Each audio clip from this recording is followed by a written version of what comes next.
Have you ever noticed that video of falling snow or confetti can look pretty terrible? As soon as there's stuff floating around in the air, suddenly the quality of the video you're watching collapses. You can see it on this incredible clip of 200 kilos of confetti being blasted at Ed Sheeran on the UK's X Factor. Now, if you already understand interframe compression, you can pick another video. But everyone else, let's talk bitrate.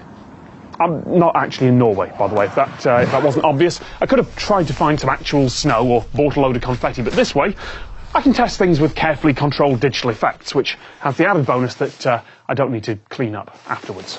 So, to put the problem in one sentence, there are only so many ones and zeros to go around. Back in the days of analog television, video was uncompressed. The TV camera scanned a signal, it was transmitted over the air, and your television played it back. And yes, it was only standard definition, but pretty much every bit of detail the camera caught appeared on your screen. And that's fine when there are only a few television channels and they're literally going over the air. But that's really wasteful. The reason that digital television can have so many channels and that web video works at all is because of compression.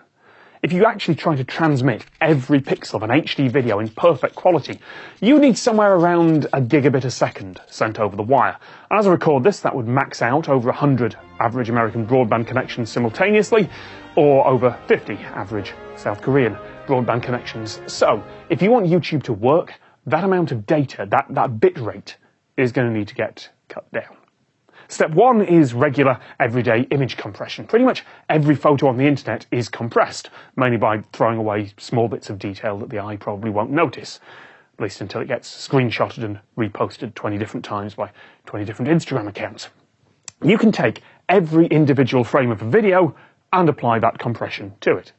Step two is interframe compression. Until a big scene change happens, why bother storing whole frames when you can only store the changes between them?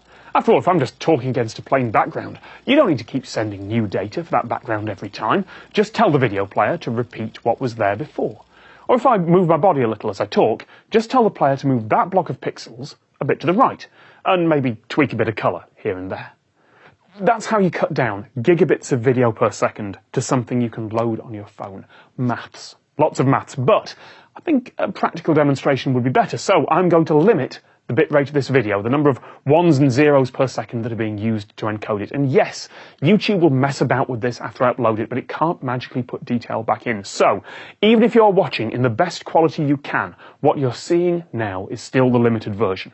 This is 200 kilobits a second, 200,000 ones and zeros going over the wire every second. Doesn't look too bad with modern encoding. You might lose some fine detail on my face or my hair or hand gestures, but you can still see what's going on pretty clearly. But now, let's add a bit of snow. And suddenly, those bits aren't all being spent on rendering me. Instead, they're also being used to track the stuff that's flying around. It's chaotic, it keeps changing direction, it's complicated, so just saying move those pixels here won't work either. Let's add some confetti too, all colourful this time. There we go. Now it's all starting to fall apart. The more stuff there is moving in the frame, more confetti, there we go. The more spread out those 200 kilobits have to be. More confetti, here we go. No matter how much the encoder tries to optimise for faces and skin tones, it just doesn't have the bits spare. More confetti, more snow. Now, even if I turn the bitrate back up, put this in the highest quality I can, it still won't look good right now. I don't know why I'm yelling, I'm adding the wind noise in later. But it's not really about the confetti itself, though. It's about the movement. If we freeze all this stuff in mid-air and just make it a background, over the next couple of seconds, the quality of the video will come back. That's why the picture falls apart when your sports team wins and the confetti drops. Video, literally, isn't what it used to be.